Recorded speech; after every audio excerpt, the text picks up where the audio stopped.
નમસ્કાર વિદ્યાર્થી મિત્રો, એનસીઆરટી તથા ગુજરાત રાજ્ય શાળા પાઠ્યપુસ્તક મંડળના નવા અભ્યાસક્રમ મુજબ ધોરણ 11ના ભૌતિક વિજ્ઞાન વિષયના પ્રકરણ 5નો આપણે અભ્યાસ કરતા હતા.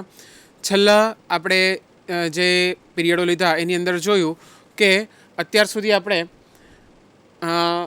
એરિસ્ટોટલની ભૂલ ભરેલી માન્યતા, જડત્વનો નિયમ, ન્યૂટનના ગતિનો પહેલો નિયમ, બીજો નિયમ, ત્રીજો નિયમ, વેગમાન સંરક્ષણ અને કણનું સંતુલન જોયું. એરિસ્ટોટલની ભૂલ ભરેલી માન્યતાની અંદર આપણે જોયું કે એરિસ્ટોટલ દ્વારા જે ઘર્ષણ રહિત પરિસ્થિતિની અવગણના કરવામાં આવી હતી તેના કારણે એણે એક ખોટા તારણ પર આવે છે અને એ એવું કહે છે કે કોઈપણ પદાર્થની અચળ વેગી ગતિને ચાલુ રાખવા માટે સતત બળ લગાડવું પડે છે. અને એ તારણનું ખંડન કરતાં ગેલિલિયો દ્વારા નિયમ આપવામાં આવ્યો કે કોઈપણ પદાર્થની સ્થિતિ જાળવી રાખવા માટે એ સ્થિર સ્થિતિમાં હોય કે અચળ વેગી ગતિ કરતો હોય, કોઈપણ પ્રકારે એ જે ગતિ જે ખરી એને જાળવી રાખવી હોય તો તેવા સંજોગોમાં એની ઉપર લાગતું કુલ પરિણામી બળનું મૂલ્ય 0 થવું જોઈએ, નહીં કે એની ઉપર બળ સતત લાગતું રહેવું જોઈએ. જો બળ ન લાગે તો પણ એ પદાર્થ પોતાની અચળ વેગી ગતિ ચાલુ રાખે છે. ત્યારબાદ ગેલિલિયો દ્વારા જડત્વનો નિયમ આપવામાં આવ્યો. જડત્વ એટલે શું? તો જડત્વ એટલે પદાર્થ પોતાની સ્થિતિ જાળવી રાખવાનો જે ગુણધર્મ ધરાવે છે એને જડત્વ કહેવામાં આવે છે. એટલે કે સ્થિતિમાં ફેરફારનો વિરોધ કરતો જે ગુણધર્મ જે ખરો એને આપણે જડત્વ કહીએ છીએ. અને જડત્વનું ઉદાહરણ સ્વરૂપ ચાલુ ટ્રેનની અંદર આપણે જતા હોઈએ અને અચાનક ટ્રેન અટકી જાય તો તેવા સંજોગોમાં આપણને આગળની તરફ ધક્કો લાગે છે. એ વસ્તુ જડત્વના ગુણધર્મો પર આધારિત હોય છે. ત્યાર પછી ન્યૂટનના ગતિના નિયમમાં પહેલા નિયમમાં આપણે જોયું કે જ્યાં સુધી પદાર્થ પર પૂરતું બાહ્ય બળ લગાડવામાં ન આવે ત્યાં સુધી સ્થિર પદાર્થ સ્થિર રહે છે અને ગતિમાન પદાર્થ અચળ વેગી ગતિ ચાલુ રાખે છે. તથા પ્રવેગના સંદર્ભમાં આપણે જોયું કે જો કોઈ પદાર્થ ઉપર લાગતું બાહ્ય બળનું મૂલ્ય 0 હોય, પરિણામી બાહ્ય બળનું મૂલ્ય 0 હોય તો તેવા સંજોગોમાં આ બળની અસર હેઠળ પદાર્થ ઉપર કોઈપણ પ્રકારનો પ્રવેગ ઉત્પન્ન થતો નથી, એટલે કે પ્રવેગનું મૂલ્ય પણ 0 થાય છે. અને જો પરિણામી બાહ્ય બળનું મૂલ્ય અશૂન્ય હોય તો તેવા સંજોગોમાં લાગતો પ્રવેગ એ અશૂન્ય મળે છે, એટલે કે પદાર્થ પ્રવેગી અથવા તો પ્રતિપ્રવેગી ગતિ કરતો હોય છે. ત્યારબાદ ન્યૂટનના ગતિના બીજા નિયમની અંદર આપણે જોયું વેગમાન ભૌતિક રાશિ. વેગમાન એટલે શું? તો પદાર્થની ગતિ પર બળની અસરકારકતાને આપણે વેગમાન તરીકે ઓળખીએ છીએ. વેગમાનને આપણે સૂત્ર સ્વરૂપમાં દળ અને પદાર્થના વેગના ગુણાકાર સ્વરૂપે આવીએ છીએ અને એની સંજ્ઞા છે p. તો વેગમાન p આપણે mv જોયું. અને આ વેગમાનની જે અસરકારકતા જે ખરી, પદાર્થ પર બળની અસરકારકતા જે ખરી, એના સંદર્ભમાં કયા કયા ઘટકો એની અસર કરે છે? તો સૌપ્રથમ પદાર્થની ગતિ ઉપર અસર કરતા પરિબળોમાં જો ભારે અને હલકા વાહનને એક સરખા સમયમાં એક સરખા વેગથી ગતિ કરાવવી હોય તો તેવા સંજોગોમાં ભારે પદાર્થ ઉપર આપણે વધારે બળ લગાડવું પડે. અને તે જ રીતે જો કોઈક બંદૂક દ્વારા ગોળી છોડવામાં આવે અને આપણા હાથ દ્વારા ગોળીને ફેંકવામાં આવે તો બંદૂક દ્વારા છૂટેલી ગોળી એ વ્યક્તિને નુકસાન પહોંચાડી શકે છે. બંને ઘટનાની અંદર જોઈએ તો પહેલા કિસ્સામાં કોઈક ભારે વાહનનું દળ એ વધારે હોય છે, એટલે કે પદાર્થને જે અસરકારકતા જે ખરી, ગતિ ઉપર બળની અસરકારકતા જે ખરી, એમાં સૌથી પહેલું પદાર્થનું દળ કારણભૂત હોય છે. જો દળ વધારે તો વધુ બળ લગાડવું પડે અને જો દળ ઓછું તો ઓછું બળ લગાડવું પડે. તે જ રીતે બીજા કિસ્સાની અંદર બંદૂકમાંથી છૂટેલી ગોળી એ વ્યક્તિને ઘાયલ કરી શકે છે, જ્યારે એ જ ગોળીને આપણે હાથ દ્વારા ફેંકીએ તો એની વ્યક્તિ ઉપર કોઈ અસર થતી નથી. એવું શા કારણે? તો એ થવાનું કારણ છે વસ્તુનો એટલે કે ગોળીનો વેગ. બંદૂકમાંથી છૂટેલી ગોળીનો વેગ વધારે હોય છે, જ્યારે હાથમાંથી છૂટેલી અથવા તો હાથ દ્વારા ફેંકવામાં આવેલી ગોળીનો વેગ ખૂબ જ નગણ્ય હોય છે. એટલે કે બળની અસરકારકતામાં બીજો અગત્યનો ઘટક છે પદાર્થનો વેગ. અને ત્રીજો ઘટક છે ક્રિકેટના મેદાનની અંદર આપણે જોઈએ છીએ કે કોઈ અનુભવી ખેલાડી અગર કોઈ દડાને ઝીલશે તો તેવા સંજોગોમાં એ ખેલાડી દડાને ઝીલવાની સાથે પોતાનો હાથ પણ પાછળની તરફ લે છે. તો શું થાય?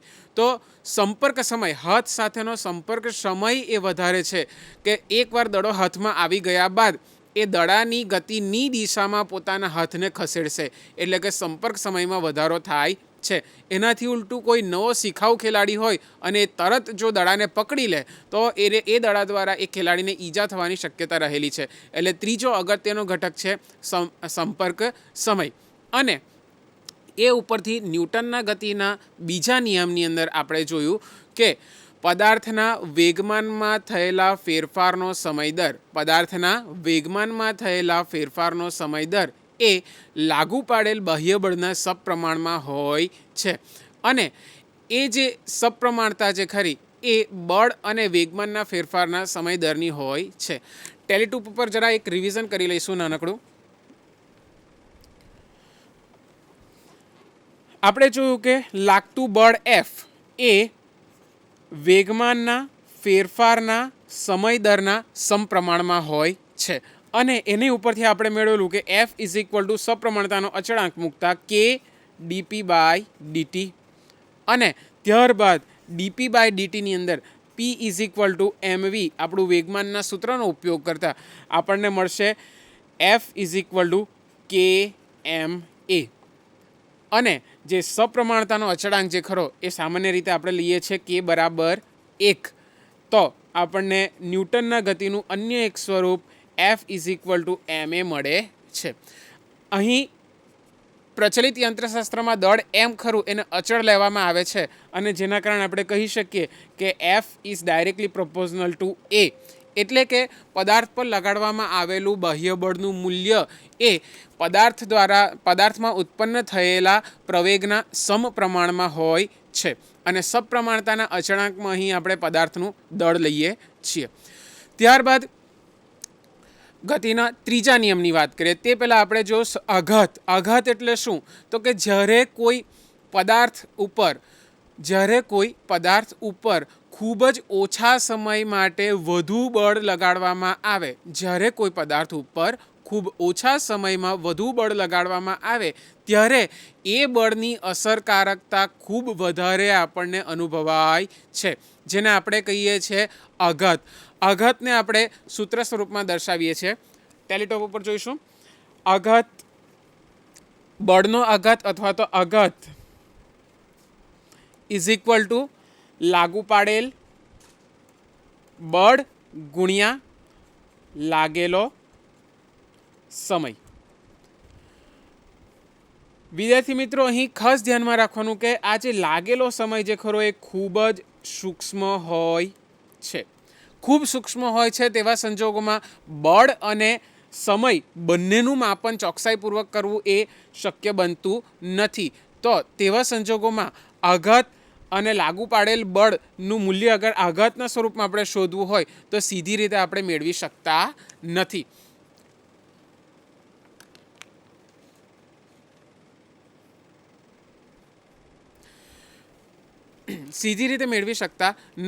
તો કઈ રીતે શોધી શકાય? તો બહુ સ્પષ્ટ વસ્તુ છે વિદ્યાર્થી મિત્રો કે બળ અને સમયનો ગુણાકાર એ આપણને વેગમાનમાં થયેલા ફેરફારનું મૂલ્ય આપે છે. જોઈએ ટેલિટોપ ઉપર. અહીં આપણી પાસે સૂત્ર છે F is equal two dp/dt. તો અહીં dp/dtની અંદર dp એ વેગમાનમાં થયેલો ફેરફાર છે અને dt એ સૂક્ષ્મ સમય છે. તો બંને તરફ આપણે dt વડે ગુણી લઈએ તો F dt is equal two dp, એટલે કે આ લાગુ પાડેલ બળ અને આ એનો સંપર્ક સમય, સૂક્ષ્મ સંપર્ક સમય, અને આપે છે આપણને વેગમાનનો ફેરફાર. અને જો પદાર્થનો વેગમાનનો ફેરફાર શોધવું હોય તો ખૂબ સરળ છે. અંતિમ વેગમાન ઓછા પ્રારંભિક વેગમાન બરાબર આપણને વેગમાનનો ફેરફાર મળે. અને v2 માઇનસ mv1, આમ સંયુક્ત રીતે આપણે ખૂબ જ સરળતાથી વેગમાનનો ફેરફાર શોધી શકીએ. એટલે પદાર્થ પર લાગેલ બળના આઘાતનું મૂલ્ય શોધવા માટે આપણે સમય અને બળના માપન કરતાં એના વેગમાનમાં થયેલા ફેરફારનું માપન આપણે કરી શકીએ છીએ. આમ બળનો આઘાત એટલે શું? તો ખૂબ ટૂંકા સમયની અંદર પદાર્થના વેગમાનમાં થયેલો ફેરફાર, જેને આપણે કહીએ છીએ બળનો આઘાત. અને ત્યારબાદ આપણે ન્યૂટનના ગતિનો ત્રીજો નિયમ જોયો કે આઘાત અને પ્રત્યાઘાત સમાન મૂલ્યના અને વિરુદ્ધ દિશામાં હોય છે. કોઈ એક પદાર્થ કોઈ બીજા પદાર્થ ઉપર અગર ક્રિયા બળ લગાડે તો એની સામે બીજો પદાર્થ પહેલા પદાર્થ ઉપર પ્રતિક્રિયા બળ લગાડે છે, જેને આપણે ન્યૂટનના ગતિનો ત્રીજો નિયમ કહીએ છીએ.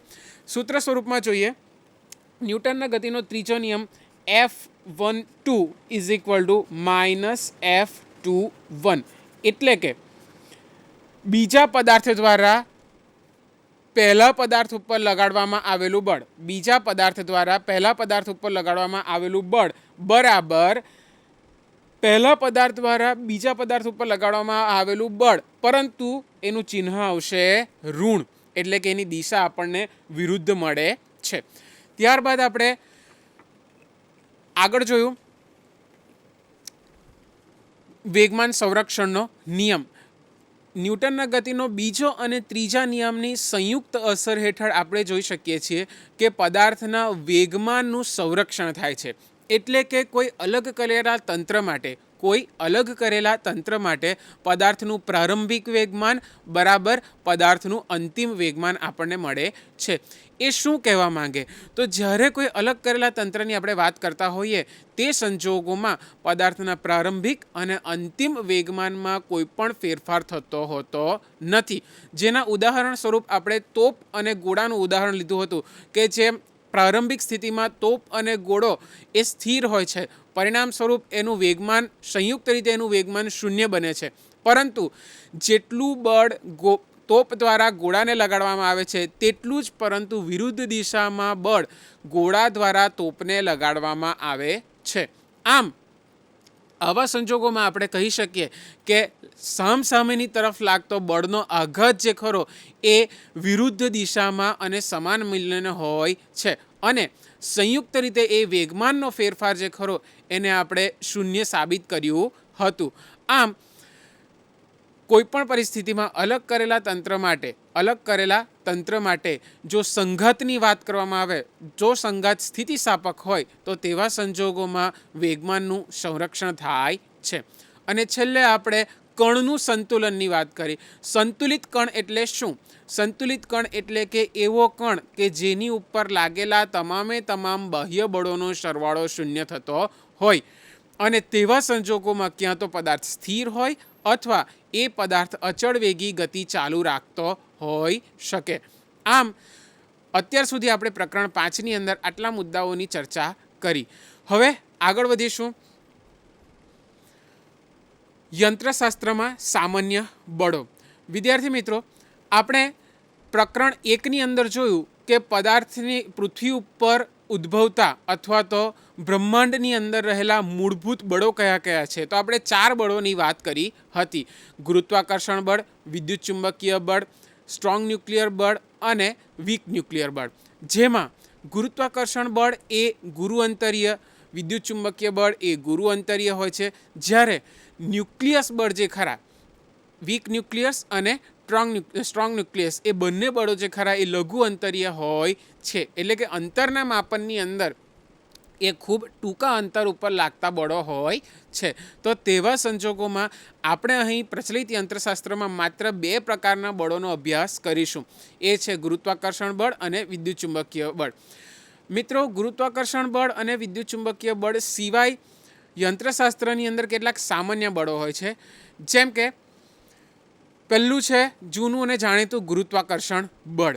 પૃથ્વી ઉપર તમામ સ્થાન આગળ ગુરુત્વાકર્ષણ બળનું મૂલ્ય એક સમાન મળે છે. એટલે કે જુદા જુદા સ્થાન ઉપર રહેલા વ્યક્તિઓ અથવા તો વસ્તુ ઉપર લાગતું ગુરુત્વાકર્ષણ બળનું મૂલ્ય હંમેશા આપણને નિશ્ચિત મળે છે. બીજું કે પૃથ્વી ઉપર કોઈ પણ સ્થાન આગળ આપણને ગુરુત્વાકર્ષણ બળનું મૂલ્ય મળે જ. એ જ રીતે બ્રહ્માંડની વાત કરીએ તો અહીં તમે જોઈ શકો છો કે પૃથ્વી અને ચંદ્રની ગતિ અહીંયા દર્શાવવામાં આવેલી છે. તો બ્રહ્માંડની અંદર પણ ગુરુત્વાકર્ષણ બળની અસર હેઠળ પદાર્થ એકબીજાને આકર્ષે છે. અહીં પૃથ્વી અને ચંદ્રની વચ્ચે ગુરુત્વાકર્ષણ બળ લાગે છે. તેવી જ રીતે બ્રહ્માંડની અંદર અન્ય પદાર્થો એટલે કે સૂર્ય અને સૂર્યમંડળમાં રહેલા ગ્રહો, સૂર્ય અને એના જેવા જ બીજા સૂર્યો એકબીજા ઉપર ગુરુત્વાકર્ષણની અસર ફેલાવે છે. ગુરુત્વાકર્ષણની બાબતમાં બીજો એક અગત્યનો મુદ્દો છે કે ગુરુત્વાકર્ષણ બળ સર્વત્ર છે. એવું બ્રહ્માંડમાં કોઈ સ્થાન નથી કે જ્યાં ગુરુત્વાકર્ષણ ન હોઈ શકે. તરત પ્રશ્ન થાય કઈ રીતે?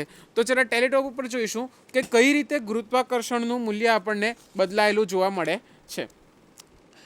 આપણે જાણીએ છીએ કે પદાર્થ પર લાગેલ ગુરુત્વાકર્ષણ બળ એ તેની ઉપર તેના દળ અને તેમની વચ્ચેના અંતરના વર્ગના વ્યસ્ત પ્રમાણમાં હોય છે. માટે ગુરુત્વાકર્ષણ બળ F is equal to m1 m2 divide by r square અને સપ્રમાણતાનો અચળાંક આપણે અહીંયા મૂકીએ છીએ g, એટલે કે કોઈપણ પદાર્થ ઉપર, કોઈપણ બે પદાર્થ ઉપર લાગતું ગુરુત્વાકર્ષણ બળનું મૂલ્ય મળે છે આપણને g(m1 m2) upon r square, જ્યાં આર છે આપણી પાસે બે પદાર્થો વચ્ચેનું અંતર. તો અહીં મિત્રો આપણે સ્પષ્ટપણે જોઈ શકીએ છીએ કે જો આ અંતર ખૂબ મોટું હોય, ધારો કે 1 એકમ લઈ લઈએ તો એની ઉપર લાગતું બળ મળશે આપણને g(m1 m2). જો 2 એકમ લઈ લઈએ તો એની ઉપર લાગતું બળ મળશે g(m1 m2) અપોન 2. જો 10 એકમ લઈએ તો લાગશે બળ g(m1 m2) અપોન 100. આવી રીતે ધારો કે આપણે લઈ લઈએ 10⁻² અથવા તો 10⁻20 લઈ લઈએ તો 10⁻20 લેતા અહીંયા આપણને શું મળે છે? તો g(m1 m2) ડિવાઈડ બાય 10⁻40. અહીં તમે જોઈ શકો છો મિત્રો કે અંતર ખૂબ વધારે હોવા છતાં પણ બળનું કંઈક ને કંઈક મૂલ્ય આપણને મળે જ છે. આમ ગુરુત્વાકર્ષણની અંદર એક ખૂબ જ અગત્યનો ઘટક છે કે ગુરુત્વાકર્ષણ અત્ર તત્ર સર્વત્ર હોય છે. પછી એ પૃથ્વીનું ગુરુત્વાકર્ષણ બળ હોય કે કોઈક વ્યક્તિના પોતાના દળ દ્વારા જે ગુરુત્વાકર્ષણ બળ લાગતું હોય એ બળ, પરંતુ એની અસરકારકતા જે ખરી, અહીં તમે જોયું કે છેદ ધીમે ધીમે વધતો જતાં એની અસરકારકતા શું થશે? ઘટતી જતી હોય છે. બળનું મૂલ્ય નાનું થતું જતું હોય છે. બીજી વસ્તુ, ગુરુત્વાકર્ષણ બળ લાગવા માટે કોઈ પણ પ્રકારના માધ્યમની જરૂર હોતી નથી. એટલે કે જો માધ્યમ ન હોય, શૂન્યાવકાશ હોય, તો તેવા સંજોગોમાં પણ પદાર્થ ઉપર કંઈક ને કંઈક ગુરુત્વાકર્ષણ બળ સતત લાગતું રહે છે. નેક્સ્ટ, બીજો મૂળભૂત બળની વાત કરીએ તો એ છે સંપર્ક બળ. જ્યારે પણ કોઈ એક પદાર્થ બીજા પદાર્થના સંપર્કમાં આવે ત્યારે તે બે પદાર્થની વચ્ચે સંપર્ક બળ લાગે છે. સંપર્ક બળ એ ભૌતિક બળ છે, એટલે કે એના માટે ભૌતિક સંપર્ક ફરજિયાત જરૂરી હોય છે. કોઈ નિશ્ચિત માધ્યમની જરૂર પડે છે. હવે પદાર્થ દ્વારા આ સંપર્ક બળને કારણે લાગે ત્યારે પદાર્થના સંપર્કને કારણે જ્યારે આ બળ લાગે ત્યારે એ બે પ્રકારે લાગી શકે. પહેલું છે સંપર્ક સપાટીને લંબ દિશામાં લાગે, તેને આપણે લંબ પ્રતિક્રિયા બળ કહીએ છીએ. જોઈએ અહીં આ એક ઢોળા ઉપર એક પદાર્થને મૂકવામાં આવેલો છે. એ પદાર્થને સંપર્ક સપાટી એટલે કે ઢોળાવ અને પદાર્થની સપાટીને સામાન્ય જે સંપર્ક થાય છે એને આપણે કહીએ છીએ સંપર્ક સપાટી. તમે અહીં જોઈ શકો છો કે એ સંપર્ક સપાટીને લંબ દિશામાં અહીં એક આપણે બળ બતાવેલું છે, એને નોર્મલ ફોર્સ કીધેલું છે અથવા તો એને આપણે કહીએ છીએ લંબ પ્રતિક્રિયા બળ, જેને આપણે સંજ્ઞા સ્વરૂપમાં કેપિટલ N વડે દર્શાવીએ છીએ. અને એ હંમેશા સંપર્ક સપાટીને લંબ દિશામાં લાગતું હોય છે. બીજું બળની વાત કરીએ તો સંપર્ક સપાટીને સમાંતર દિશામાં લાગે તો તેને આપણે કહીએ છીએ ઘર્ષણ બળ. બીજું સંપર્ક બળ છે સંપર્ક સપાટીને સમાંતર દિશામાં લાગતું બળ. જોઈએ ફરીથી આપણે ઘર્ષણ બળ જેને નામ આપવામાં આવેલું છે. હવે આ જ આકૃતિની અંદર આપણે જોઈશું કે આ જે પદાર્થ જે ખરો એ પદાર્થને સંપર્ક સપાટી સાથે પદાર્થની ગતિની વિરુદ્ધ દિશામાં એને સમાંતર અહીં એક બળ દર્શાવવામાં આવેલું છે, જેને આપણે નામ આપેલું છે ફ્રિક્શન અથવા તો ઘર્ષણ. ઘર્ષણ બળ પણ મિત્રો ખૂબ જ અગત્યની વસ્તુ છે. એ પણ એક ભૌતિક યંત્રશાસ્ત્રની અંદર જોવામાં મળતું બળ છે જે હંમેશા ભૌતિક સંપર્કની મદદથી જ લાગે છે. અહીં ખાસ ધ્યાનમાં રાખવાનું વિદ્યાર્થી મિત્રો કે લંબ પ્રતિક્રિયા બળ હંમેશા સંપર્ક સપાટીને લંબ જ હોય અને ઘર્ષણ બળ હંમેશા સંપર્ક સપાટીને સમાંતર દિશામાં જ જોવા મળે છે. નેક્સ્ટ, એના પછી જે બળ આવે છે એ ઉત્પ્લાવક બળ. પ્રવાહીની અંદર રહેલા ઘન પદાર્થ ઉપર ઉપરની તરફ લાગતું બળ. મિત્રો, ઉત્પ્લાવક બળને આપણે ચોમાસાની અત્યારે સિઝન શરૂ થાય છે તો આપણે જોઈએ ઘણીવાર ઘરની આગળથી પાણી વહેતું હોય તો આપણે હોડી બનાવીને એ પાણીની અંદર તરતી મૂકીએ છીએ.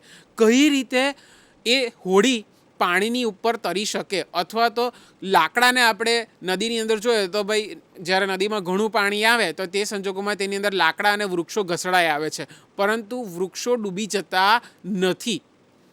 અથવા તો ધારો કે કોઈ પ્યાલાની અંદર આપણે ખીલી નાખીએ તો ખીલી સીધી પ્યાલાના તળિયે જતી રહે છે, પરંતુ તે દરમિયાન એની ઉપર પ્રવાહી દ્વારા લગાડવામાં આવેલું બળ જે ખરું એને આપણે કહીએ છીએ ઉત્પ્લાવક બળ. જરા ટેલિટોપ ઉપર જોઈશું વિગતે એને. ઉત્પ્લાવક બળ એટલે શું? કોઈ પાત્રની અંદર લીધેલ પ્રવાહીમાં અગર આપણે કોઈ પદાર્થને ડૂબાડીએ તો એ પદાર્થ દ્વારા ખસેડવામાં આવેલા પ્રવાહીના જથ્થાને ઉત્પ્લાવક બળ કહેવામાં આવે છે. એટલે કે આ ઉત્પ્લાવક બળ હંમેશા પ્રવાહીની સપાટીને લંબ દિશામાં તેની અંદર રહેલા પદાર્થ ઉપર લાગે છે. શા માટે લાકડું એની ઉપર તરે છે? તો કે ભાઈ લાકડાની ઘનતા જે ખરી એ પાણીની ઘનતા કરતાં ઓછી છે, તેથી લાકડું તરે છે. પરંતુ લાકડું કેવી રીતે તરે છે? તો કે ભાઈ એની ઉપર લાગતા ઉત્પ્લાવક બળની અસર હેઠળ એ લાકડું એની ઉપર તરે છે. આમ ઉત્પ્લાવક બળ એક અગત્યનું બળ છે. તમે અહીં આકૃતિમાં જોઈ શકશો કે આ હોડી બતાવેલી છે. એ હોડીમાં નીચે અહીં તીર બતાવેલા છે. જો વિદ્યાર્થી મિત્રો, એ તીર શું દર્શાવે છે? તો એ ઉત્પ્લાવક બળની દિશા દર્શાવે છે. અને આ ઉત્પ્લાવક બળની અસર હેઠળ આપણો જે હોડી જે ખરી, આપણો પદાર્થ જે ખરો એ પાણી ઉપર તરે છે. બીજી તરફ આકૃતિમાં બીજું એક બળ દર્શાવવામાં આવેલું છે. અહીં પણ પદાર્થ એ પ્રવાહી ઉપર તરે છે, પરંતુ અહીં જે બળ જે ખરું એ ઉત્પ્લાવક બળ નહીં પરંતુ શ્યાનતા બળ છે. શું છે? પ્રવાહીની સ્નિગ્ધતાને કારણે લાગતું બળ, જેને આપણે કહીએ છીએ શ્યાનતા બળ. યંત્રશાસ્ત્રની અંદર જોવા મળતા ઘણા બધા બળોની સાથે આ પણ એક ખૂબ જ અગત્યનું બળ છે. પ્રવાહીની સ્નિગ્ધતા એટલે શું? તો કે અહીં તમે આકૃતિમાં જોઈ શકો છો કે એક તરફ પાણી છે અને બીજી તરફ ગ્લિસરીન જેવો ઘટ્ટ પદાર્થ છે. બંનેના પડવાની જે ઘટના જે ખરી એ તમે જુઓ. પાણી પડે છે તો અંદર પરપોટા આવે છે, એની ઝડપ પણ વધારે છે, ખૂબ જ અસ્તવ્યસ્ત છે, વ્યવસ્થિત રીતે પાણી પડતું નથી. જ્યારે બીજી તરફ જે સ્નિગ્ધ પ્રવાહી જે ખરું, ધારો કે ગ્લિસરીન, તો એ ખૂબ જ વ્યવસ્થિત પડે છે, એની અંદર કોઈ પરપોટાને એવું દેખાતા નથી અને એક નિશ્ચિત સ્વરૂપમાં ઢગલો થતો હોય એવું દેખાય છે. બીજી આકૃતિ તરફ જોઈશું તો અહીં ઘણા બધા લેયર્સ તમને દેખાય છે, સ્તરો દેખાય છે. એ પણ જુદી જુદી શ્યાનતા ધરાવતા, જુદી જુદી સ્નિગ્ધતા ધરાવતા પદાર્થોને એકબીજા સાથે જ્યારે ભેળવવામાં આવે ત્યારે એ આવી રીતે અલગ અલગ સ્તર બને છે અને એ સ્તર પણ શ્યાનતા બળને કારણે જ બને છે. નેક્સ્ટ, હવાનો અવરોધ. ભૌતિક જગતની અંદર પૃથ્વી ઉપર કોઈ પણ સ્થળે હવાનો અવરોધ ન હોય એવું બનતું નથી. એનું કારણ કે આપણે મૂળભૂત રીતે પૃથ્વીના વાતાવરણની અંદર રહીએ છીએ અને વાતાવરણની અંદર હવાની અંદર ધૂળના રજકણો સતત હોય છે. પરિણામ સ્વરૂપ પૃથ્વી ઉપર કોઈ પણ સ્થળે જો એને કોઈ આદર્શ પરિસ્થિતિ મુજબ તૈયાર ન કરવામાં આવેલું હોય તો કોઈ પણ કુદરતી પરિસ્થિતિની અંદર હવાનું અવરોધક બળ કોઈ પણ પદાર્થ ઉપર લાગી શકે છે. ઉદાહરણ સ્વરૂપ અહીં આપણે જોઈએ, આ એક પેન છે. એ પેનને હું જ્યારે નીચેની તરફ છોડું અથવા તો નીચેની તરફ મુક્ત કરું તો તેવા સંજોગોમાં શું પેન માત્ર પડી જાય છે? ના, એની ઉપર હવાનું અવરોધક બળ નીચેથી ઉપરની તરફ સતત લાગતું રહે છે.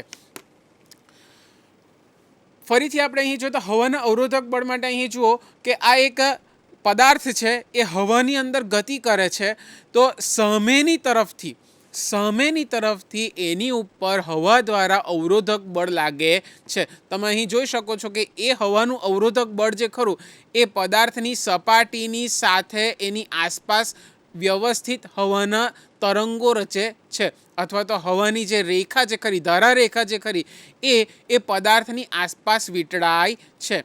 આમ હવાનો અવરોધ જે ખરો એ હવાનું અવરોધક બળ પણ સામાન્ય રીતે બધી જગ્યાએ જોવા મળે છે. પરંતુ વિદ્યાર્થી મિત્રો, અહીં આપણે ઘણા બધા પ્રયોગોની અંદર હવાના અવરોધક બળને અવગણીએ છીએ. એનું કારણ કે લાગતા ઘર્ષણ બળ અને અન્ય બળોને સાપેક્ષ હવાનું અવરોધક બળ ખૂબ જ ઓછું હોય છે. તો તેવા સંજોગોમાં આપણે કેટલાક યંત્રશાસ્ત્રના પ્રયોગની અંદર હવાના અવરોધક બળને અવગણી શકીએ. નેક્સ્ટ બીજું બળ આવે છે દોરીમાં ઉદ્ભવતું તણાવ બળ. મિત્રો, સ્કૂલની અંદર આપણે ઘણી વખત રબરની મદદથી કાગળના ટુકડાઓને બીજા વિદ્યાર્થી મિત્રો ઉપર અથવા તો કોઈ વિદ્યાર્થીને હેરાન કરવા માટે આપણે આ પ્રયોગ કરતા જ હોઈએ છીએ. શું કરીએ છીએ આપણે? તો કે ભાઈ રબરની અંદર કાગળના ટુકડાને ફસાવીને આપણે ખેંચીએ છીએ અને ખેંચ્યા બાદ છોડી દેતાની સાથે એ કાગળનો ટુકડો રબર ત્યાંનું ત્યાં જ રહી જાય છે, પોતાની મૂળભૂત સ્થિતિમાં આવી જાય છે, પરંતુ કાગળનો ટુકડો ફેંકાઈ જાય છે. કેમ આવું થયું? આવું થવાનું કારણ છે તણાવ બળ. જ્યારે આપણે રબરના ટુકડાને ખેંચીએ છીએ ત્યારે એ રબર બેન્ડના ટુકડાની અંદર તણાવ બળ ઉત્પન્ન થાય છે અને એ તણાવ બળની અસર હેઠળ કાગળનો ટુકડો એ છટકીને ઉડી જાય છે. અહીં આકૃતિમાં આપણે જોઈશું દોરીમાં ઉદ્ભવતું તણાવ બળ જે ખરું એ કઈ રીતે, તો જ્યારે આપણે દોરી ઉપર કંઈક ને કંઈક બળ લગાડીએ, અહીં તમે જોઈ શકો છો કે ઢોળા ઉપર એક બ્લોક છે અને બીજો બ્લોક જે ખરો એ શિરોલંબ દિશામાં દોરી ઉપર લટકાવવામાં આવેલો છે. તો તે વખતે દોરીની અંદર ક્યાં ઉત્પન્ન થાય છે તણાવ બળ? દોરીની અંદરની તરફ તણાવ બળ ઉત્પન્ન થાય છે. એટલે કે દોરી અથવા તો એવા કોઈ પણ રેખીય પદાર્થ ઉપર જ્યારે આપણે બળ લગાડીએ ત્યારે એ પદાર્થની અંદર રેખીય બળ ઉદ્ભવે છે અને એને આપણે કહીએ છીએ તણાવ બળ.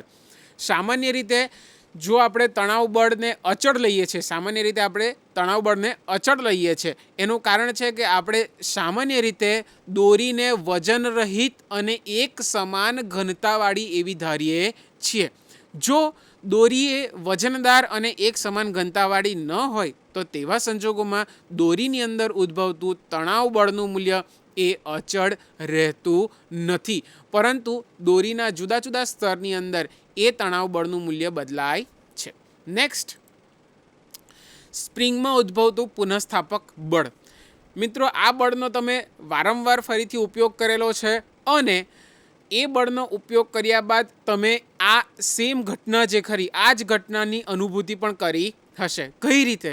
તો કે ભાઈ વજન કાંટો, સ્પ્રિંગ બેલેન્સ આપણે જેને કહીએ છીએ, સ્પ્રિંગવાળો વજન કાંટો જે ખરો એ સ્પ્રિંગવાળા વજન કાંટા ઉપર જ્યારે આપણે વજનને લટકાવીએ ત્યારે એ સ્પ્રિંગ ખેંચાય છે અને ત્યારબાદ જેવું આપણે એ વજનને હટાવી લઈએ છીએ એટલે તરત સ્પ્રિંગ પોતાના મૂળભૂત સ્થાન પર આવી જાય છે. અહીં તમે જોઈ શકો છો વિદ્યાર્થી મિત્રો કે આ શૂન્ય આગળ એ સ્પ્રિંગનું મૂળભૂત સ્થાન છે અને આ બ્લોક દ્વારા સ્પ્રિંગને દબાવવામાં આવે છે અથવા તો ખેંચવામાં આવે છે. તેવા સંજોગોમાં સ્પ્રિંગની અંદર પુનઃસ્થાપક બળ ઉદ્ભવ થશે, એટલે કે સ્પ્રિંગ સતત પોતાના મૂળભૂત સ્થાન ઉપર આવવાનો પ્રયત્ન કરે છે અથવા તો મૂળભૂત આકારમાં આવવાનો પ્રયત્ન કરે છે. સ્પ્રિંગમાં ઉદ્ભવતું પુનઃસ્થાપક બળ એ ટેલિટોપ ઉપર જોઈશું કે હંમેશા બળ F જે ખરું એ KX નું ઋણ, એટલે કે લાગુ પાડેલ બળ F એ થયેલા સ્થાનાંતરના સમપ્રમાણમાં હોય છે અને સમપ્રમાણતાનો અચળાંક જે ખરો એ આપણે K, જેને આપણે કહીએ છીએ સ્પ્રિંગનો બળ અચળાંક. મિત્રો, સ્પ્રિંગનો બળ અચળાંક અહીં જોઈ શકો છો કે F is directly proportional two -x, એટલે કે જો ઋણ x અક્ષની દિશામાં આપણે બળ લગાડેલ હોય તો તેવા સંજોગોમાં પદાર્થ દ્વારા એટલે કે સ્પ્રિંગ દ્વારા ઉત્પન્ન થતું પુનઃસ્થાપક બળનું મૂલ્ય એ ધન x અક્ષની દિશામાં હશે અને જો ધન x અક્ષની દિશામાં આપણે બળ લગાડશું તો એ ઋણ એક્સ અક્ષની દિશામાં આપણને મળે છે. એટલે કે હંમેશા પુનઃસ્થાપક બળનું મૂલ્ય એ લાગુ પાડેલ બળની દિશા કરતાં ઉલટું હોય છે. નેક્સ્ટ આગળ વધીશું. ઘર્ષણ. વિદ્યાર્થી મિત્રો, ઘર્ષણ આપણે આગળ ચર્ચા કરી ગયા હતા કે ઘર્ષણ એક એવું બળ છે કે જે ગતિનો રોકે પણ અને ગતિ કરવા માટે પ્રેરે પણ. તો કોઈ પણ પદાર્થની ઘર્ષણની વાત આવે એટલે કે ઘર્ષણ કેવું બળ છે? સંપર્ક બળ છે. સંપર્ક બળ હોવાને કારણે આપણે કહી શકીએ કે જ્યારે એક પદાર્થ બીજા પદાર્થના સંપર્કમાં આવશે તો અને તો જ ઘર્ષણ બળ ઉત્પન્ન થાય છે, નહીતર ઘર્ષણ બળ ઉત્પન્ન થશે નહીં. તો ઘર્ષણ બળ કેટલા પ્રકારના હોય છે? તો મુખ્યત્વે ઘર્ષણ બળ 3 પ્રકારના હોય છે. પહેલું છે સ્થિત ઘર્ષણ, બીજું છે ગતિક ઘર્ષણ અને ત્રીજું છે રોલિંગ ઘર્ષણ. સ્થિત ઘર્ષણ. સ્થિત ઘર્ષણ એટલે શું? તો કે ભાઈ અપેક્ષિત ગતિનો વિરોધ કરે તેને આપણે કહીએ છીએ સ્થિત ઘર્ષણ. ક્યારે લાગે? તો પદાર્થ સ્થિર હોય ત્યારે એ પદાર્થ ઉપર લાગે છે. એટલે શું? તો કે ભાઈ પદાર્થ એકલો અટલો સ્થિર હોય ત્યારે લાગે? તો ના, જ્યારે આપણે કોઈક પદાર્થને કોઈ બીજા પદાર્થ સાથે સંપર્કમાં લાવ્યા બાદ જો એ પદાર્થ સ્થિર હશે તો તેવા સંજોગોમાં બે પદાર્થને જે છૂટી પાડતી સપાટી જે ખરી એ સપાટી આગળ કયું બળ લાગશે? સ્થિત ઘર્ષણ બળ લાગશે. અને જો પદાર્થને ગતિ કરાવવી હોય તો ફરજિયાતપણે આપણે આ સ્થિત ઘર્ષણ કરતાં વધારે મૂલ્યનું બળ લગાડવું પડે છે. એરિસ્ટોટલના નિયમને ફરી પાછો યાદ કરી વિદ્યાર્થી મિત્રો, તો ત્યાં શું કહેતા હતા? તો કે ભાઈ પદાર્થને ખેંચવા માટે સતત બાહ્ય બળ લગાડવું પડે છે, પરંતુ જ્યારે આપણે પદાર્થને ખેંચવાનું બંધ કરીએ છીએ ત્યારે શા કારણે પેલી ગાડી જે હતી અથવા તો પેલો જે પદાર્થ જે હતો એ અટકી ગયો? એનું કારણ કે લાગુ પાડેલ બાહ્ય બળનું મૂલ્ય આ સ્થિત ઘર્ષણ બળના મૂલ્ય કરતાં ઓછું થઈ જાય છે. પરિણામ સ્વરૂપ એ પદાર્થ અટકી જાય છે. અહીં સૂત્રમાં આપવામાં આવેલું છે કે સ્થિત ઘર્ષણ જે ખરું એફએસ મેક્સિમમ, ટેલિટોપ ઉપર જોઈશું એફએસ મેક્સિમમ એટલે કે મહત્તમ સ્થિત ઘર્ષણ બળ કેટલું થાય? તો મહત્તમ સ્થિત ઘર્ષણ બળ મ્યુએસ એન. એન શું છે વિદ્યાર્થી મિત્રો? આપણે વાત કરેલી તેમ કે ભાઈ કોઈ પણ સપાટી ઉપર રાખવામાં આવેલા પદાર્થની સંપર્ક સપાટીને લંબ દિશામાં લાગતું લંબ પ્રતિક્રિયા બળ. એટલે કે જ્યારે આ લંબ પ્રતિક્રિયા બળની વાત છે તો કે ભાઈ પદાર્થ દ્વારા એક સપાટી ઉપર બીજી સપાટી ઉપર લાગતું લંબ દિશાનું બળ એ લંબ દિશાના બળના સમપ્રમાણમાં હોય છે. એટલે ઘર્ષણ બળનું મૂલ્ય F is always directly proportional to N. F is always directly proportional to N. એટલે કે ઘર્ષણ બળ એ લંબ પ્રતિક્રિયા બળના સમપ્રમાણમાં હોય છે. અને સપ્રમાણતાનો અચળાંક જે ખરો મ્યુએસએન એ સ્થિત ઘર્ષણાંક છે. મ્યુએસએન એ શું આપે છે આપણને? સ્થિત ઘર્ષણાંક છે. એટલે કે પદાર્થની સપાટી જે ખરી, સંપર્ક સપાટી જે ખરી એ કેટલી ખરબચડી છે અથવા લીસી છે એ કોના ઉપરથી આપણે જાણી શકીએ? તો કે જે પદાર્થનો સ્થિત ઘર્ષણાંક ઓછો હશે તેવા પદાર્થની ઘર્ષણ અને સપાટીનું ઘર્ષણ બળ ઓછું હશે અથવા તો એ જે ખરી એ ખરબચડી સપાટી એની ઓછી હશે. મિત્રો, વ્યવહારની અંદર કોઈ પણ સપાટી સંપૂર્ણપણે ઘર્ષણ રહિત હોતી નથી. સૂક્ષ્મ સ્તરે દરેક સપાટી, ભલે લીસો કાચ કેમ ન હોય, પરંતુ સૂક્ષ્મ સ્તરે દરેક સપાટી જે ખરી એ કંઈક ને કંઈક ખરબચડાપણું અથવા તો એનું ઘર્ષણનું મૂલ્ય અથવા તો ઘર્ષણાંકનું મૂલ્ય ધરાવતી હોય છે અને છે. સામાન્ય રીતે ઘર્ષણાંકનું મૂલ્ય આપણે 1થી ઓછું લઈએ છીએ. નેક્સ્ટ, સ્થિત ઘર્ષણની આગળ વાત કરીએ તો બીજી વસ્તુ કે અહીં તમે જોઈ શકો છો આકૃતિની અંદર કે વ્યક્તિ દ્વારા ટેબલને જ્યારે ખસેડવામાં આવે છે, તમે પોતે પણ આનો એક અનુભવ કર્યો હશે કે જ્યારે આપણે ટેબલને ખસેડીએ ત્યારે શરૂઆતમાં ટેબલને ખસેડવા માટે આપણે બળ લગાડ્યું હોવા છતાં પણ ટેબલ ખસતું નથી. એનું કારણ છે એનું સ્થિત ઘર્ષણ બળ. એના ઉપર આપણે જ્યારે પૂરતું બળ લગાડશું ત્યારે ટેબલ આપોઆપ ખસશે, જેને આપણે કહીએ છીએ સ્ટેટિક ફ્રિક્શન અથવા તો સ્થિત ઘર્ષણ. નેક્સ્ટ બીજું આવે છે ગતિક ઘર્ષણ. ગતિક ઘર્ષણ એટલે શું? તો આપણને ખબર છે કે જ્યારે આપણે કોઈ ટ્રોલીની, એક ઉદાહરણ સ્વરૂપ આપણે લઈએ ટ્રોલીને ખસેડવા માટે આપણે જેટલું બળ લગાડીએ છીએ ત્યારબાદ એ રણકવા લાગે છે, એ ગતિ કરવા લાગે છે, ત્યારબાદ આપણે એટલું બળ લગાડવું પડતું નથી. તો શું ટ્રોલીના પૈંડા અને જમીન વચ્ચે ઘર્ષણ બળ નથી લાગતું? તો કે ના, લાગે છે. એટલે કે જ્યારે પદાર્થ ગતિમાં આવી જાય અને ત્યારબાદ એ પદાર્થની બીજા પદાર્થ સાથેની સંપર્ક સપાટી વચ્ચે જે ઘર્ષણ બળ લાગે છે એને આપણે કહીએ છીએ ગતિક ઘર્ષણ બળ. મિત્રો અહીં જુઓ શું થાય છે, જરા એક આલેખ ઉપરથી સમજીએ. આપણે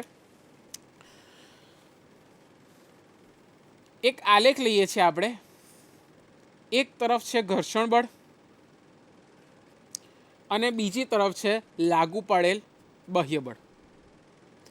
ઘર્ષણ બળ અને બાહ્ય બળના આલેખની આપણે વાત કરીએ.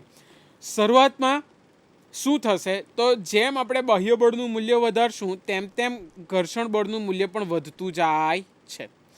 એક પીક ઉપર, એક મહત્તમ બિંદુ આગળ આવીને એ ઘર્ષણ બળનું મૂલ્ય વધતું નથી અને જેવું એ ઘર્ષણ બળનું મૂલ્ય વધવાનું બંધ થાય એટલે તાત્કાલિક લાગુ પાડેલ બાહ્ય બળની અસર હેઠળ પદાર્થ ગતિ કરવાની શરૂઆત કરે છે અને ત્યારબાદ એ ઘર્ષણ બળનું મૂલ્ય ઘટી જાય છે. મિત્રો આલેખ ખૂબ જ દેખાવમાં સામાન્ય છે પરંતુ ખૂબ જ સરસ માહિતી આપણને આપે છે. શું થાય છે અહીં? તો સ્થિત ઘર્ષણ બળ. આ પરિસ્થિતિની અંદર પદાર્થ ઉપર બળ લગાડ્યા બાદ પણ પદાર્થ સ્થિર રહે છે, એટલે કે ગતિ કરતો નથી. એટલે અહીં સુધી આપણને સ્થિત ઘર્ષણ બળ મળે છે અને જેવું મહત્તમ સ્થિત ઘર્ષણ બળ, આ આપણને બિંદુ મળે છે એફએસ મેક્સિમમ, એટલે કે જે આપણે સૂત્ર ઉપરથી મેળવ્યું ઇઝ ઇક્વલ ટુ μSn. અને ત્યારબાદ આપણને અહીં જે ઘર્ષણ બળ મળવાનું એ છે આપણું ગતિક ઘર્ષણ બળ અથવા તો એને આપણે એફકે, ફ્રિક્શનલ કાઇનેટિક ફ્રિક્શન આપણે જેને કહીએ છીએ, એફકે આપણને મળે છે. તમે જોઈ શકો છો કે સ્થિત ઘર્ષણ બળના મૂલ્ય કરતાં ગતિક ઘર્ષણ બળનું મૂલ્ય ઓછું છે અને એ સાર્વત્રિક નિયમ છે કે હંમેશા એફએસ સ્થિત ઘર્ષણ બળનું મૂલ્ય એ ગતિક ઘર્ષણ બળના મૂલ્ય કરતાં વધારે જ હશે. મહત્તમ સ્થિત ઘર્ષણ બળના મૂલ્ય કરતાં ગતિક ઘર્ષણ બળનું મૂલ્ય હંમેશા આપણને વધારે મળે છે. નેક્સ્ટ જોઈશું પીપીટી ઉપર ગતિક ઘર્ષણ બળ જે ખરું એ ગતિક ઘર્ષણ બળ લાગ્યા બાદ કઈ પરિસ્થિતિ ઊભી થાય? તો જેવી રીતે સ્થિત ઘર્ષણ બળની અંદર આપણે સૂત્ર મેળવ્યું કે મહત્તમ સ્થિત ઘર્ષણ બળ કેટલું, તો FS maximum is equal two μSn. તેવી જ રીતે ગતિક ઘર્ષણ બળનું મૂલ્ય આપણને મળે છે FK is equal two μKn. એટલે કે કોઈક પદાર્થ સાથે પદાર્થ ગતિમાં આવી ગયા બાદ લાગતું લંબ પ્રતિક્રિયા બળ અને તેની વચ્ચે લાગતું ગતિક ઘર્ષણ બળ એ બંને એકબીજાના સમપ્રમાણમાં હોય છે. તો પછી બંને ઘર્ષણ બળમાં ફરક શું? મિત્રો, બંને ઘર્ષણ બળમાં ફરક એ જ છે કે સ્થિત ઘર્ષણ બળનું મૂલ્ય બાહ્ય બળનું મૂલ્ય વધારતા જતાં વધે છે, જ્યારે ગતિક ઘર્ષણ બળનું મૂલ્ય એક વખત બાહ્ય બળ પદાર્થ ગતિમાં આવી જાય ત્યારબાદ બાહ્ય બળ વધારીએ કે ઘટાડીએ એનાથી કોઈ ફરક પડતો નથી અને એ બની જાય છે અચળ બની જાય છે. બીજી વસ્તુ કે જેવી રીતે સ્થિત ઘર્ષણ બળ લંબ પ્રતિક્રિયા બળના સમપ્રમાણમાં છે તેવી જ રીતે ગતિક ઘર્ષણ બળ પણ લંબ પ્રતિક્રિયા બળના સમપ્રમાણમાં હોય છે. બીજી વસ્તુ અંદર આપવામાં આવેલી છે કે એક વખત પદાર્થ ઉપર બળ લાગી ગયા બાદ પદાર્થ ગતિની શરૂઆત કરશે અને ગતિની શરૂઆત કરતો હોવાને કારણે પદાર્થમાં કંઈક ને કંઈક પ્રવેગ ઉત્પન્ન થાય છે. જોઈએ અહીં આપણે ન્યૂટનના ગતિના બીજા નિયમ અનુસાર ન્યૂટનના ગતિના બીજા નિયમ અનુસાર ફરીથી એફ ઇઝ ઇક્વલ ટુ આપણી પાસે છે ન્યૂટનના ગતિના બીજા નિયમ અનુસાર એફ ઇઝ ઇક્વલ ટુ એમ એ. તો આપણને પ્રવેગ એ ઇઝ ઇક્વલ ટુ મળશે એફ ડિવાઈડ બાય એમ. ચાલો હવે પદાર્થ ઉપર લાગતા બળોની વાત કરીએ તો જ્યારે પદાર્થ કોઈ સપાટીના સંપર્કમાં હોય અને એની ઉપર કોઈ એફ બળ લાગતું હોય તેવા સંજોગોમાં સપાટીને સમાંતર એની વિરુદ્ધ દિશામાં એની ઉપર કયું બળ લાગશે? ગતિક ઘર્ષણ બળ એફ કે લાગશે. અહીં આ પદાર્થ ઓલરેડી ગતિમાં આવી જાય છે. તો પરિણામ સ્વરૂપ લાગતું કુલ બળ જે ખરું, પરિણામી બળ જે ખરું એ એફ, અહીં એફ કેની દિશા એ એફની દિશા કરતાં વિરુદ્ધ છે એટલે માઇનસ એફ કે જેટલું થશે. અને તેવા સંજોગોમાં પ્રવેગ જે ખરો એ ઇઝ ઇક્વલ ટુ અહીં આપણે એફની કિંમત મૂકી દઈએ તો F minus F K divide by એમ. આપણને શાનું મૂલ્ય આપે છે? પ્રવેગનું મૂલ્ય આપે છે. ચાલો, તો એક વખત આ પ્રવેગ ઉત્પન્ન થઈ ગયા બાદ પદાર્થ કેવી રીતે અને શું કાર્ય કરે છે? તો આપણે જાણીએ છીએ, ફરીથી એરિસ્ટોટલના પ્રયોગની વાત કરીએ તો કેમ ગાડી અટકી જાય છે, ગાડીના અટકી જવાનું કારણ શું? તો એનું જે જવાબ જે ખરો એ અહીં આપણને મળી જાય છે કે કઈ રીતે ગાડી અટકી જાય. તો જેવું આપણે બળ લગાડવાનું બંધ કરીએ એટલે કે આ જે બળ જે ખરું એફ એને આપણે લઈ લઈએ છીએ એફ બરાબર 0.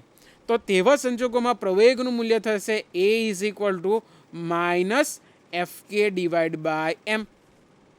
એ ઇઝ ઇક્વલ ટુ મળે છે આપણને minus F K divide by M, જ્યાં એફ કે છે ઘર્ષણ બળ અને એમ છે પદાર્થનું દળ.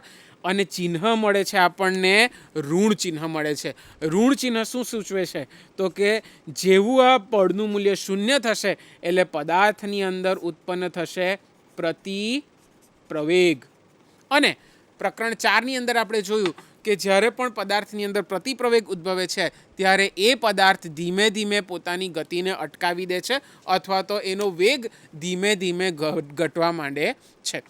આમ બીજું અગત્યનું ઘર્ષણ બળ આપણે જોયું ગતિક ઘર્ષણ બળ. નેક્સ્ટ રોલિંગ ઘર્ષણ બળ માત્ર ગોળાકાર પદાર્થ ઉપર જ લાગે છે. તમને બધાને ખબર છે કે ચક્રની શોધ એને આપણે ખૂબ જ મહત્વની અને યુગ પરિવર્તક શોધ તરીકે ઓળખીએ છીએ. આદિમાનવ દ્વારા સર્વપ્રથમ ચક્રની શોધ કરવામાં આવી ત્યારે એને ખબર ન હતી કે આ રોલિંગ ઘર્ષણ બળ ઓછું હોવાને કારણે પદાર્થ સરળતાથી ગતિ કરી શકે છે. પરંતુ એ ચક્રની શોધ એ એક ખૂબ જ મહત્વની અને યુગ પરિવર્તક શોધ તરીકે કેમ ઓળખાય છે? તો આજે આપણે જોઈએ છીએ કે આપણી આજુબાજુ બધી તરફ ભરપૂર માત્રામાં આપણે ચક્રનો ઉપયોગ કરીએ છીએ અને આ જ ચક્રનો ઉપયોગ કરતાં આપણને રોલિંગ ઘર્ષણ બળ મળે છે. અહીં આપેલું છે કે રોલિંગ ઘર્ષણ જે ખરું એ માત્ર ગોળાકાર પદાર્થ ઉપર લાગે છે અને ગતિક ઘર્ષણ કરતાં એ 10⁵ થી 10⁵ ભાગનું હોય છે. એટલે શું થાય તો જોઈએ. ધારી લઈએ છીએ આપણે કે આપણી પાસે ગતિક ઘર્ષણ બળનું મૂલ્ય છે એફ કે બરાબર 1 એકમ. તો તેવા સંજોગોમાં આપણને રોલિંગ ઘર્ષણ બળનું મૂલ્ય મળશે એના કરતાં 10⁻² ભાગનું એટલે કે 1/100 એટલે કે 0.01. મિત્રો અહીં જુઓ કે જ્યારે ગતિક ઘર્ષણ બળનું મૂલ્ય 1 એકમ હોય તો તેવા સંજોગોમાં રોલિંગ ઘર્ષણ જે ખરું એ કેટલું બની જાય છે? 0.01 જેટલું સૂક્ષ્મ બની જાય છે. બીજું, સંપર્ક સપાટી સાથે માત્ર બિંદુવત સંપર્ક હોય છે, બીજો કોઈ સંપર્ક હોતો નથી અને એ ગોળાકાર સપાટીમાં ઉદ્ભવતી આંશિક વિકૃતિને કારણે ઉદ્ભવે છે. મિત્રો અહીં જોઈએ કઈ રીતે વર્તન કરે છે. જ્યારે પણ કોઈક સપાટી સાથે કોઈ વર્તુળાકાર ભાગ સંપર્કમાં આવે ત્યારે આ બંનેની સંપર્ક સપાટી જે ખરી, ધારી લઈએ છીએ કે ત્રિપરિમાણિક ગોળો છે આપણી પાસે. શું છે? ત્રિપરિમાણિક ગોળો છે. તો તેવા સંજોગોમાં એનો ટોપ પોઝ જોતા કઈ રીતે? તો કે ભાઈ આ કોઈક સપાટી છે તેની ઉપર આ ગોળો આ રીતે રાખેલો છે. હવે ગોળો હોવાને કારણે માત્ર એની નીચેનો બિંદુવત ભાગ જ સંપર્ક સપાટીના સંપર્કમાં આવે છે. પરિણામ સ્વરૂપ લાગતું ઘર્ષણ બળનું મૂલ્ય જે કરું સંપર્ક સપાટીનું ક્ષેત્ર ઘટી જાય એટલે ઘર્ષણ બળનું મૂલ્ય પણ ઘટી જાય છે. જો ટાયર હોય, આપણે સામાન્ય રીતે વાહનના ટાયરની વાત કરીએ તો વાહનના ટાયર કેવા હોય છે? ચપટા હોય છે. તો તેવા સંજોગોમાં આ સંપર્ક સપાટી જે ખરી એ કેવી બની જશે? માત્ર એક નાનકડી રેખા બની જાય છે, જે સામાન્ય રીતે બીજા બધા ઘર્ષણની અંદર, ઘર્ષણ બળની અંદર એક સંપૂર્ણ ક્ષેત્રફળ હોય છે, તે રોલિંગ ઘર્ષણની અંદર માત્ર એક નાનકડી રેખા અથવા તો એક નાનકડા બિંદુ સ્વરૂપ લાગે છે. તો તરત પ્રશ્ન થાય કે તો ઘર્ષણ બળ લાગવું જ ન જોઈએ, પરંતુ લાગે છે. કઈ રીતે? તો કે જ્યારે પદાર્થ આવી રીતે ગોળાકાર પદાર્થ સપાટી પર સંપર્ક સપાટીમાં આવે છે ત્યારે ગોળાકાર સપાટીમાં ઉદ્ભવતી આંશિક વિકૃતિને કારણે આ રોલિંગ ઘર્ષણ બળ ઉદ્ભવે છે. શું થશે વિદ્યાર્થી મિત્રો? તો કે જ્યારે આ ટાયર એ રસ્તાના સંપર્કમાં આવે છે ત્યારે ટાયરની સપાટી એ આંશિક રીતે વિકૃત બની જાય છે અને વિકૃત બની જવાને કારણે એનું ઘર્ષણ બળનું મૂલ્ય વધશે. આમ મિત્રો, આજે આપણે કુદરતની અંદર ઉદ્ભવતા ઘણા બધા બળોની ચર્ચા કરી. એ બળો કેવા છે, કઈ રીતે લાગે છે એની વાત કરી અને છેલ્લે આપણે ઘર્ષણનો એક ખૂબ જ અગત્યના મુદ્દાની ચર્ચા કરી. 3 પ્રકારના ઘર્ષણ જોયા: સ્થિત ઘર્ષણ, ગતિક ઘર્ષણ અને રોલિંગ ઘર્ષણ. નેક્સ્ટ હવે આપણે જોઈશું કે વર્તુળાકાર માર્ગ ઉપર પદાર્થ કઈ રીતે ગતિ કરશે. નેક્સ્ટ એપિસોડમાં આપણે એ ગતિની ચર્ચા કરીશું. આભાર.